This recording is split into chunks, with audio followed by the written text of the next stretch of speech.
Welcome everyone र अझै it's right here होइन। अब आज हामी हरेक दिन नेप्सी अपडेट त म लिएर नै आउँछु। आज हेरौँ नयाँ कुरा के म तपाईँहरूलाई दिन सक्छु।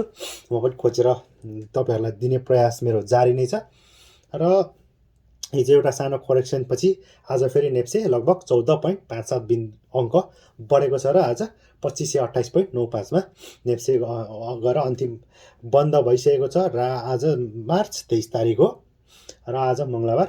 र आज हेर्ने हो भने लगभग 5,14,18,96,159 बराबरको कारोबार भएको छ। र हिजो पनि लगभग 5,000 यही हाराहारीमा 5 अर्ब भन्दा बेसीको कारोबार भएको थियो। कारोबार रकमले बिस्तारै साथ दिने क्रम जारी छ र hope for the new high of the NEPSE होइन। यो वर्ष लगभग नेपाल 2021मा एउटा नयाँ हाई देख्नेछौँ। हामीले अलरेडी एउटा नयाँ हाई देखेका छौँ र हाम्रो नेप्सी चाहिँ लगभग हामीले चाहिँ असार साउन वा साउन भदौमा चाहिँ नयाँ हाई देख्ने भएको कारणले गर्दाखेरि चाहिँ होप फर द द्याट के अब लाइक एभ्री फ्युचर लाइक पास्टमा गएर हेर्दै गर्दाखेरि पनि त्यो टाइममा चाहिँ एउटा नयाँ हाई लाएर फेरि नेप्सी डाउन भएको कारणले गर्दाखेरि चाहिँ फेरि पनि त्यो हाई आउनलाई केही समय अझै छ भन्ने तरिकाले चाहिँ हामीले नेप्सीलाई ट्रेडिङ गर्न पनि सक्छौँ। र त्यो चाहिँ किन भन्दाखेरि किन चाहिँ त्यो टाइममा हुन्छ भन्दा त्यो हरेक कम्पनीहरूले आफ्नो क्वार्टरली रिपोर्टहरू चाहिँ दिइरहेका हुन्छन् र त्यो अनुसारमा चाहिँ त्यो एक्सपेक्टेसन कति चाहिँ एक्सपेक्टेसनमा पनि भर पर्छ होइन। कति चाहिँ रियल ग्रोथ पनि त्यसमा देखिने कारणले गर्दाखेरि त्यो टाइममा अलिकति नेप्सी हाईहरू हुने गरेको हामीले देखेका छौँ। र आज लगभग 14 अङ्कको 15 नै भनौँ न, 14.57 भनेको लगभग 15 अङ्क आज बढेको र बन्द भएको छ नेप्सी। र आज कुन कुन कम्पनीले धेरै कमाए भन्ने कुराहरू पनि हामी हेर्दै जानेछौँ। र एउटा के देख्दै थिएँ भने मैले अब 10% पनि दिन नसक्ने अप्परको प्राइस चाहिँ यति भनेर आउँछ। यो चाहिँ के हो भने सेयर मार्केट चाहिँ एउटा रियल ग्रोथ मात्र होइन कि एउटा फ्युचर ग्रोथ पनि हामीले हेरेर त्यस्तो ट्रेडिङ गर्ने हुँदाखेरि चाहिँ लगानीकर्ताहरू चाहिँ एक्ज्याक्टली रियल भ्यालुहरू कहिलेकाहीँ नदेखिन पनि सक्छन्।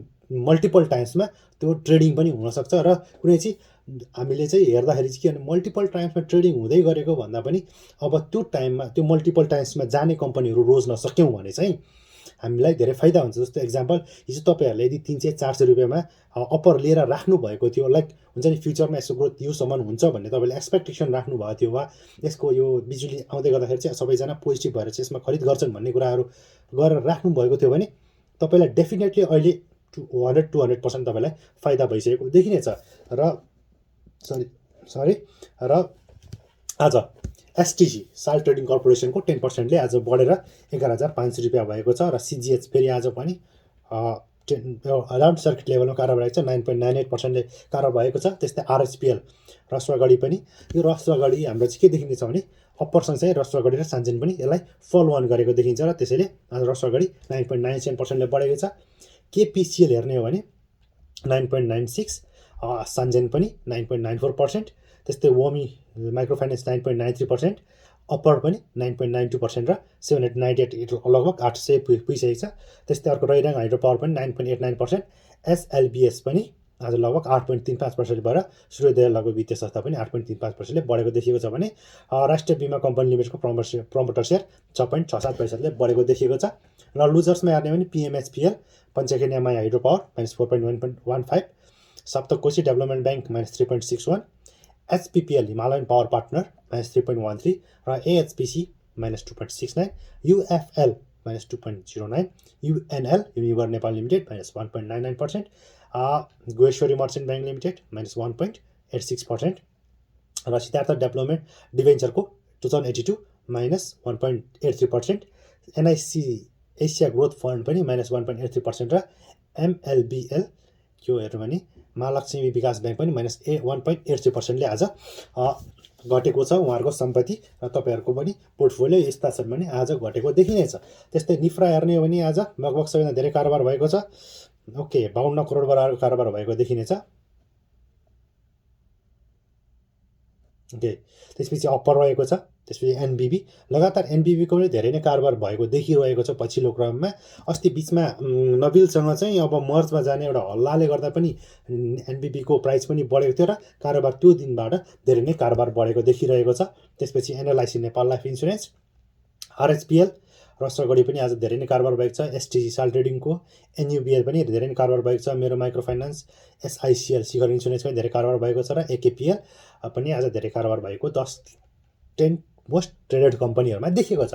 सेक्टर वाइज हेर्ने भने आज चाहिँ फेरि हाइड्रो पावर धेरै नै कारोबार भएको देखिएको छ। त्यसपछि commercial banks, micro finance, investment, non life insurance, life insurance, tradings, others र म्यानुफ्याक्चरिङ प्रोसेसिङ र प्रमोटर्सहरूको यसरी धेरै कारोबार भएको छ। र स्टक अब धेरै आज कुन ब्रोकरले धेरै कारोबार गरे र उहाँहरूले कुन कम्पनीहरू धेरै किन्नु भएको छ भन्ने कुराहरू म यहाँ तपाईँहरूमाझ राख्दैछु। र यसको थ्रुबाट तपाईँहरूले थाहा हुनुहुन्छ कि कुन कम्पनीमा चाहिँ धेरै बायर्सहरू देखिएको छ। र 58 नम्बर ब्रोकर आज पनि अगाडि देखेको छ। 81.18 करोड कारोबार भएको छ।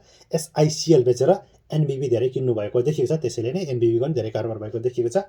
49 ब्रोकर 64.93 करोड कारोबार भएको छ। एनयुबिएल बेचेर एनयुबिएलले किनेको देखिएको छ।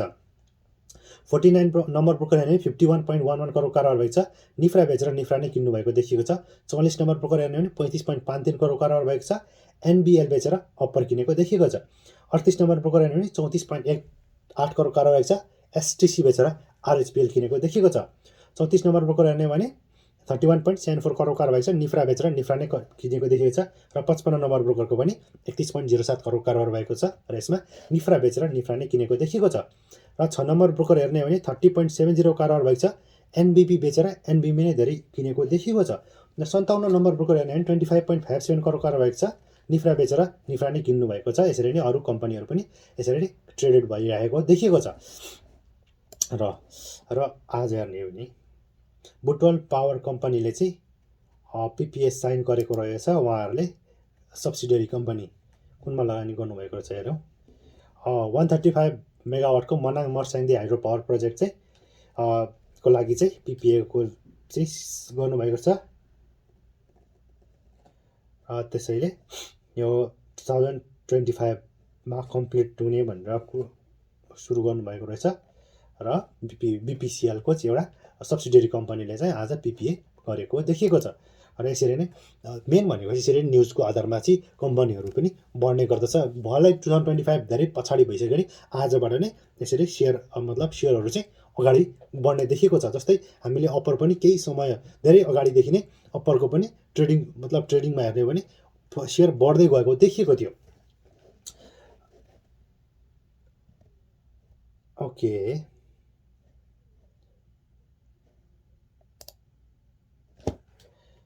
र सूर्योदय लघु वित्तीय संस्थाको एजिएम चाहिँ 31 चैत्रमा हुने रहेछ। र यसले 15.34% बोनस र 0.8% क्यास डिभिडेन्ड दिएर टोटल 16.15% दिने रहेछ। यसको बुक क्लोज डेट चाहिँ चैत 19 गते रहेको रहेछ।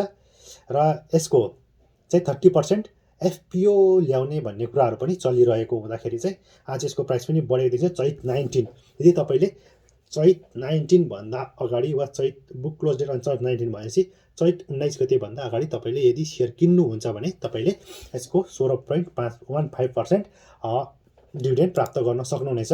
यसरी तपाईँहरूले बुझ्नु पर्यो। ओके, र किसान लघु वित्तीय संस्थाको चाहिँ ट्रेडिङ हल्ट भएको छ। किसान लघु वित्तीय संस्थाले चाहिँ के गर्ने भन्छ 1:1 राइट सेयर ल्याउने भनेपछि धेरैजना लगानीकर्ताहरूले लगानी गर्नुभएको थियो र पछि फेरि यो नल्याउने भन्ने फेरि पनि यो गलत सूचना आएछ भन्ने कुरा भएपछि त्यस्तै गर्दाखेरि चाहिँ धेरैजना लगानीकर्ताहरू चाहिँ राइट सेयरको पछि लाग्दै गर्दाखेरि चाहिँ उहाँहरू अब महँगोमा किन्नु भएको थियो र केही समयको लागि यसको सेयर घट्ने देखिनेछ। त्यस्तै हेरौँ, उन्नति सहकारी लघु वित्तले पनि 17.81% बोनस दिने रहेछ। यसले पनि चैत 31 गते नै यसको एजिएम छ, एनुअल जनरल मिटिङ। र यसको बुक क्लोज डेट चाहिँ चैत 18 छ भने त्योभन्दा अगाडिको दिनसम्म तपाईँहरूले सेयर किन्नुभयो भने तपाईँहरूले त्यसको बोनस सेयरहरू पाउन सक्नुहुनेछ। र यसरी आज सायद तपाईँहरूले त्यस्तै। ओके।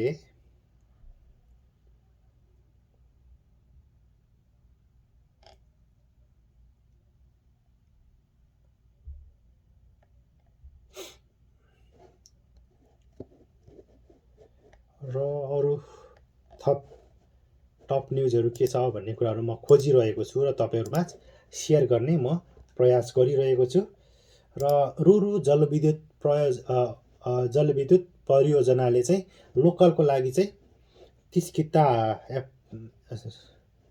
30 किता पर एप्लिकेन्ट दिने धेरैजनाले त्यति यदि 30 किता पाउनु भएको गर्नेले चाहिँ 30 किता पाउनु हुने भएको देखिन्छ।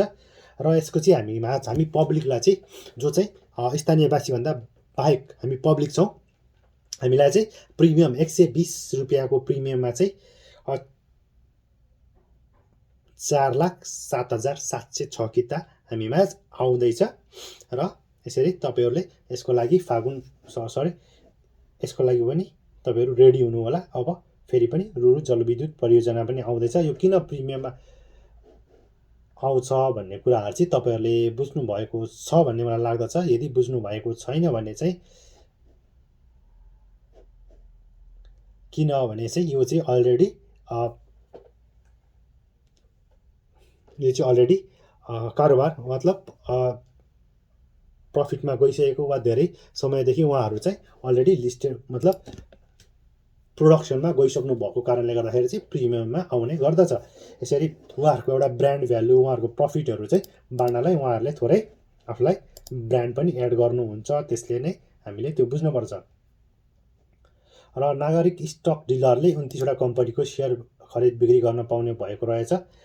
त्यसको लागि मैले सरसर्ती भनिदिइहाल्छु। Agriculture development bank limited, bank of Kathmandu limited, century commercial bank limited, citizens bank international bank limited, त्यसपछि civil bank limited, Everest bank limited, global IME bank limited. यो चाहिँ सिटिजन्स इन्भेस्टमेन्ट ट्रस्ट वा स्टक डिलर, उहाँ नागरिक लगानी कोषको stock dealer छ, जो चाहिँ लगभग 3 अरबको क्यापिटलमा आउँदैछ। र यसलाई चाँडै नै हामी पब्लिकलाई पनि यसले सेयर दिने भन्ने कुरा गरेको छ। उहाँहरूले कुनमा लगानी गर्न सक्नुहुन्छ भन्ने कुराहरू मैले राख्दैछु। त्यस्तै नै Himalayan bank limited, Kumari bank limited, Laxmi bank limited, Machhapuchchhre bank limited, mega bank limited. अर्को कुन छ? Nabil bank limited, Nepal Bangladesh bank limited, Nepal bank limited. त्यस्तै Nepal credit and commerce bank limited, Nepal investment bank limited. Okay.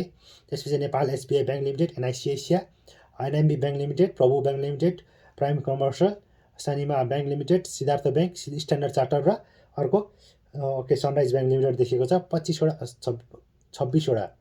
25वटा ब्याङ्कहरूमा उहाँहरू लगानी गर्न सक्नुहुनेछ। त्यस्तै डेभलपमेन्ट ब्याङ्कमा हेर्ने भने excel development bank limited, Garima Bikas bank limited, Jyoti Bikas bank limited, Kamana Bikas bank limited, Miteri development bank limited, Muktinath development bank limited, साइन रेसिङ डेभलपमेन्ट ब्याङ्क लिमिटेड देखिएको छ भने माइक्रो फाइनेन्समा छिमेकी लघु वित्त विकास ब्याङ्क लिमिटेड, आरएमडिसी लघु वित्तीय संस्था लिमिटेड, आरएसडिसी लघु वित्त, त्यस्तै ग्रामीण विकास साना किसान विकास लघु वित्त ब्याङ्क लिमिटेडमा पनि उहाँहरूले लगानी गर्नुहुन्छ। त्यस्तै अदर कम्पनी हेर्ने हो भने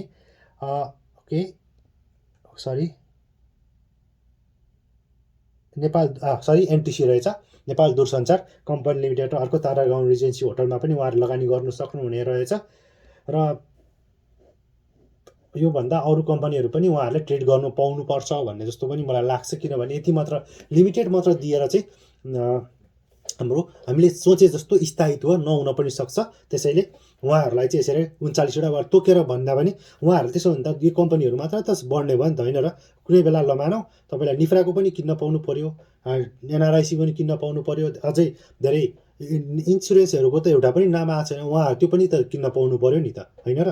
यदि त्यस्तो कम्पनीहरू किन्न पाउने भने चाहिँ हामीले सोचे जस्तो यो स्टक डिलरहरू ल्याइसकेर एउटा भन्छ नि मार्केटमा त्यति चलखेल कम गर्ने हो भने चाहिँ उहाँहरूले त्यो पनि गर्ने अनुमति उहाँहरूलाई दिनुपर्छ भन्ने मलाई लाग्दछ।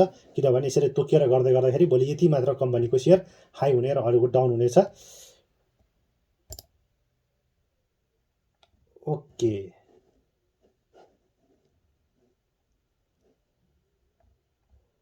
फेरि पनि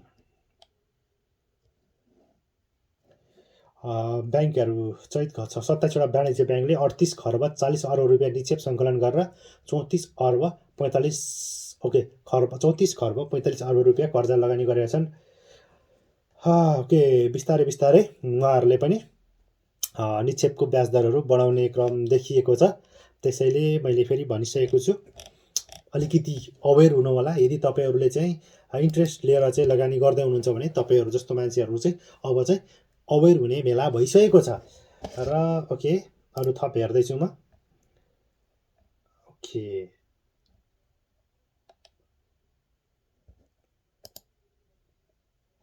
ओके ओके ओके। र आज प्रिमियर इन्सुरेन्सको कति पर्सेन्ट, सरी 11.5%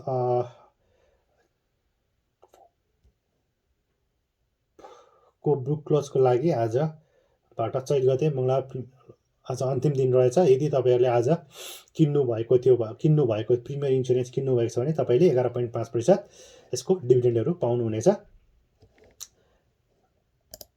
र आज सिगटी हाइड्रो पावरको एप्लाई गर्ने अन्तिम दिन, लगभग यो भिडियो अपलोड हुँदासम्म चाहिँ सिगटी हाइड्रो पावरको दिने बन्द भइसकेको हुनेछ। र हिजो ओके यो अलरेडी 5 गुणा भनेपछि लगभग अहिले 6-7 गुणाले चाहिँ 6 गुणाले मानौँ 6 गुणाले भन्दा बेसी पर्नेछ। र यदि तपाईँहरूले 10 देखि 20 किता एप्लाई गर्नुभएको छ भने तपाईँले सायद राम्रोसँग बुद्धि पुऱ्याउनु भइसकेको छ भन्ने मलाई लागेको छ। र आज अब थप के कुरा गरौँ त तपाईँहरूमा भन्दै हेर्दैछु म। र आज 10वटा कम्पनी चाहिँ 8वटा कम्पनीको चाहिँ 10% भन्दा धेरैको हाराहारीमा चाहिँ सेयर प्राइस बढेको देखिएको छ। र अघि नै हामीले देखिसकेका छौँ।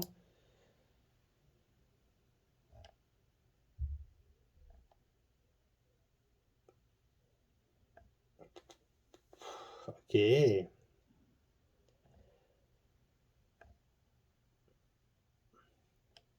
सिगटी हाइड्रो पावर चाहिँ 25 मेगावाटको सिगटी खोला हाइड्रो पावर प्रोजेक्ट दोलखामा बनिँदै रहेछ।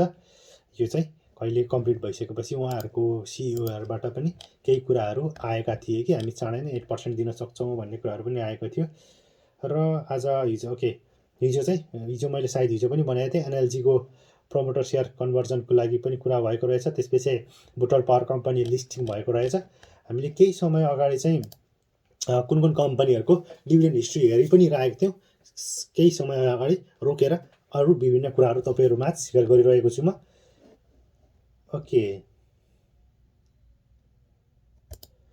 ओके, फेरि पनि अब जब सेयर मार्केटमा प्राइस बढ्दै जान्छ तब तामाकोसीले केही पनि दिन सक्दैन भन्ने कुराहरू आउँछ। 456 मेगावाटको तामाक बढेको छ। ओके, यो साता 520 रुपियाँ रहेको अहिले धेरैभन्दा धेरै बढेर लगभग 800 रुपियाँमा आज बन्द भइसकेको छ। र ओके, 35 अर्ब 29 करोड रुपियाँ अनुमान गरेको थियो र मूल्य वृद्धि समेत गर्दाखेरि 48 अर्ब 51 करोड लाग्ने मा अहिले चाहिँ लगभग हेर्ने हो भने 85 अर्ब लाग्ने अनुमान गरिसकेको रहेछ। र अहिलेसम्म खर्च चाहिँ 56 अर्ब 20 करोड रुपियाँ उहाँहरूले खर्च गरिसक्नु भएको छ। र ऋण तिर्न चाहिँ लगभग 25 अर्ब रुपियाँ उहाँहरूले खर्च गर्नु, ब्याज मात्रै 25 अर्ब पुगिसकेको रहेछ। र यसको ब्याज मात्रै 78 अर्ब लागिसकेको छ। 78 अर्ब उहाँहरूले तिर्नुपर्ने रहेछ।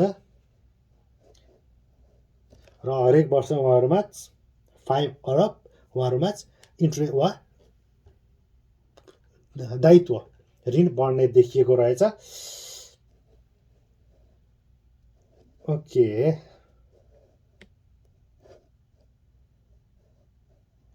र 10 वर्षमा उहाँहरूले चाहिँ ऋण तिर्न नसक्ने भएको कारणले गर्दाखेरि चाहिँ ऋण तिर्ने अवधि चाहिँ 15 वर्ष पुर्याउनु पर्छ भन्ने देखिएको रहेछ। र सुरुको 5 वर्षमा 10% भन्दा बढी लाभांश दिन नसक्ने आयोजनाका अधिकारीहरू बताउँछन् भनेछ। हामीले तामाकोसीबाट 10% भन्दा धेरै लाभांश प्राप्त गर्नलाई मुस्किल हुनेछ भन्ने देखिएको रहेछ।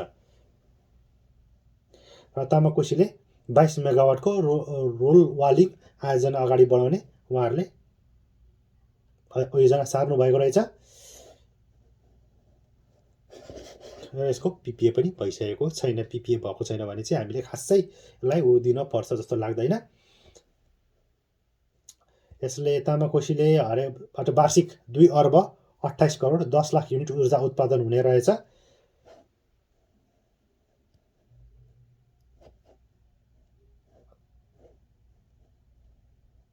त्यो चाहिँ के भएछ भन्दाखेरि चाहिँ उहाँहरूले चाहिँ यदि तपाईँहरूले यो रोवालिङ आयोजना मिसाउँदा मात्र 2 अर्ब 28 करोड 10 लाख युनिट आउने रहेछ। र यो यदि रोलवालिङको नआउने भने चाहिँ 1 अर्ब 80 करोड हाराहारीमा उहाँहरूले विद्युत उत्पादन गर्न सक्नुहुनेछ।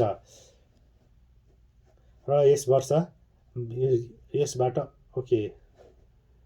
त्यो चाहिँ रोवालिङबाट चाहिँ लगभग 16 करोड युनिट उत्पादन हुने देखिएको रहेछ।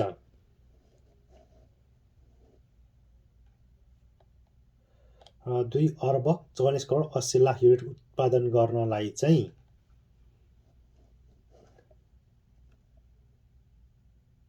सरी फर द्याट यसरी देखिएको छ। 2 अर्ब 28 करोड 10 लाख युनिट उत्पादन हुनेछ भने मिसाएपछि 2 अर्ब 44 करोड 80 लाख युनिट उत्पादन हुने भएको रहेछ। तर त्यसको लागि 5 देखि 7 वर्ष कुर्नुपर्ने भन्ने कुरा रहेछ। र पिपिए सम्झौता दर चाहिँ 1 युनिटको 4 रुपियाँ मात्र छ, जबकि अन्य आयोजनाहरू पिपिएको 1 युनिट विद्युत उत्पादनबाट 4 रुपियाँ 80 पैसा र हिउँदमा 8 रुपियाँ 80 पैसा हुने देखिएको रहेछ। त्यसो भनेपछि 15 देखि 17 वर्षसम्म यो 4 रुपियाँ युनिटले मतलब बेच्दाखेरि 15 देखि 17 वर्षसम्म लाग्ने रहेछ यो हामीले उहाँको लागत उठाउनलाई चाहिँ।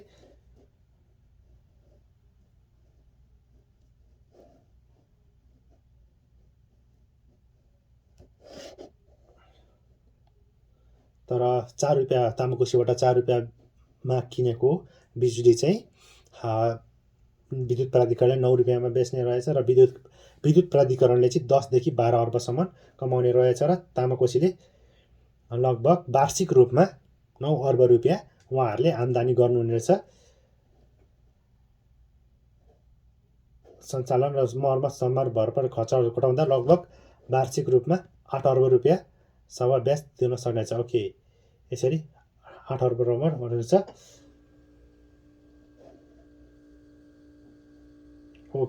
हरेक वर्ष 8 अर्ब चुक्ता ऋण तिर्दै जाने भने उहाँहरूलाई 10 देखि 11 वर्षमा उहाँहरू ऋण मुक्त हुने देखिएको रहेछ।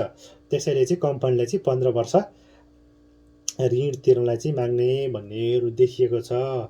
त्यसैले अब यसरी कम्पनीहरूलाई भ्यालु गर्नु, यो चाहिँ एउटा न्युज आइसकेको कारणले गर्दाखेरि अब यो हुन त यो सत्य पनि छ न्युजहरू, किनभने लागत बढ्दाखेरि चाहिँ तामाकोसीको चाहिँ लाभांश दिने क्षमता चाहिँ पछाडि धक्लिँदै जाने हुँदाखेरि चाहिँ यस्तो पनि आएको हुन्छ। यो फ्याक्ट बेसिसमा चाहिँ तपाईँहरूले ट्रेडिङ गर्नुपर्ने हुनेछ। यदि नयाँ लगानीकर्ता हुनुहुन्छ भने यस्ता कुराहरूलाई चाहिँ ख्याल गरेर मात्र तामाकोसी वा अन्य जलविद्युतहरूमा लगानी गर्नु हुन अनुरोध गर्दछु।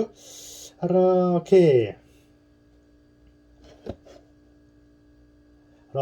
लघुवित्तहरूले पनि एफपिओको कुराहरू आइरहेको रहेछ र यसरी देखिएको छ। र यति भन्दै आज मैले लगभग यहीँनिर मैले एन्ड गर्न चाहेँ। र हामीले आगामी दिनमा फेरि पछि हामी हेर्दै जानेछौँ कुन कम्पनीको कति पर्सेन्ट छ भनेर चाहिँ दिइरहेको छ भन्ने कुरा चाहिँ आगामी दिनमा हेर्छौँ भन्ने मैले मानेको छु। त्यो पनि मैले धेरैवटा कम्पनीहरूको हेरिसकेको छु। यदि तपाईँहरू ब्याकमा गएर भिडियोहरू हेर्दै हुनुहुन्छ भने तपाईँहरूलाई थाहा छ कुन कम्पनीले पछिल्लो क्रम 5 देखि 10 वर्षमा कति डिभिडेन्ड दिएको छ भन्ने कुरा तपाईँलाई थाहा हुनेछ। र फ्युचर पनि ग्रोथ पनि त्यही तरिकाको छ भने त्यति नै तपाईँहरूले अनुमान गर्न सक्नुहुनेछ, वा त्योभन्दा राम्रो छ भने त्योभन्दा धेरै एक्सपेक्टेसन तपाईँले गर्नुपर्ने हुनेछ।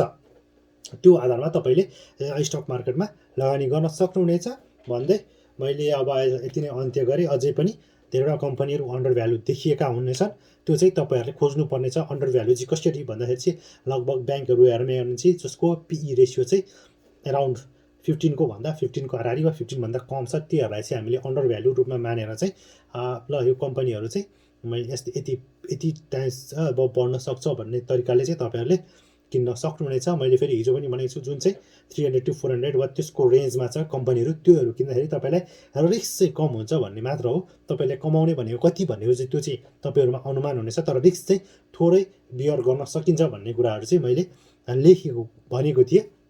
त्यो अनुसार नयाँ लगानीकर्ताहरूले त्यो कम्पनी हेर्ने, तर त्यो कम्पनीको प्राइस मात्र हेर्ने होइन कि त्यसको पछाडि गएर चाहिँ कम्पनीले कस्तो पर्फर्मेन्स गरिरहेछ त्यो कुराहरू हेरेर तपाईँहरूले आफ्नो लगानी डिसिसन गर्नु होला भन्दै आजलाई by by and have a wonderful time ahead. र राम्रोसँग लगानी गर्नु होला, बुझेर लगानी गर्नु होला। साथीको लैमा लगाएर लगानी गर्दै हुनुहुन्छ भने कृपया साथीले कमाउँदै गर्दा तपाईँले गुमाउने अवस्था नआओस् भन्नलाई चाहिँ म यो भिडियोहरू चाहिँ तपाईँहरूमा सेयर गरिरहेको हुन्छु। भरे थोरैजनाले हेर्नुहुन्छ, मलाई लाग्छ कि तपाईँहरूले चाहिँ केही नयाँ कुराहरू चाहिँ सिकिराख्नु भएको छ, आफ्नो छोटो समयमा चाहिँ धेरै कुराहरू सिक्ने मौका पाइराख्नु भएको छ भन्ने मलाई लागेको छ। र यति भन्दै आजलाई by by and have a wonderful time ahead. लगानी गर्दै गर्दाखेरि डोन्ट फर्गेट रुल नम्बर 1 भनिन्छ नि, आफ्नो प्रिन्सिपलहरू लुज नगर्नु होला। आफ्नो दुःखले कमाएको पैसाहरू चाहिँ लुज नगर्ने हिसाबले लगानी गर्नु होला। नयाँ लगानीकर्ताहरू हुनुहुन्छ, स्टडी राम्रोसँग गरेर मात्र लगानी गर्नु होला। र सेयरमा लगानी कसरी गर्ने भन्ने कुराहरू चाहिँ तपाईँलाई थाहा छँदैछ। तपाईँहरूसँग ब्याङ्क एकाउन्ट चाहियो, डिम्याट एकाउन्ट चाहियो, त्यसपछि सियासमा फर्म भरेर सिआरएन नम्बर चाहियो, त्यो चाहिँ आइपिओ सेकेन्डरी मतलब तपाईँहरूले चाहिँ त्यसपछि आइपिओ वा प्राइमेरी मार्केटको लागि त्यो हुनेछ। र त्यसपछि तपाईँले ब्रोकरसँग कुनै नेपालका 50वटा ब्रोकर छन्, त्योसँग रिलेटेड भएर तपाईँले ब्रोकर एकाउन्ट खोलेर तपाईँहरूले लगानी गर्न सक्नुहुनेछ। र यदि तपाईँ विदेशमा हुनुहुन्छ भने पनि तपाईँहरूले विदेशबाट पनि कुनै पनि ब्रोकरसँग एउटा कनेक्ट भएर तपाईँहरूले काम गर्न सक्नुहुनेछ भन्दै आजलाई बाई बाई एन्ड फेरि पनि स्वस्थ रहनु होला, मस्त रहनु होला र व्यस्त रहनु होला। र यो video like, share and subscribe गरिदिनु होला भन्दै आजलाई by by and have a good time.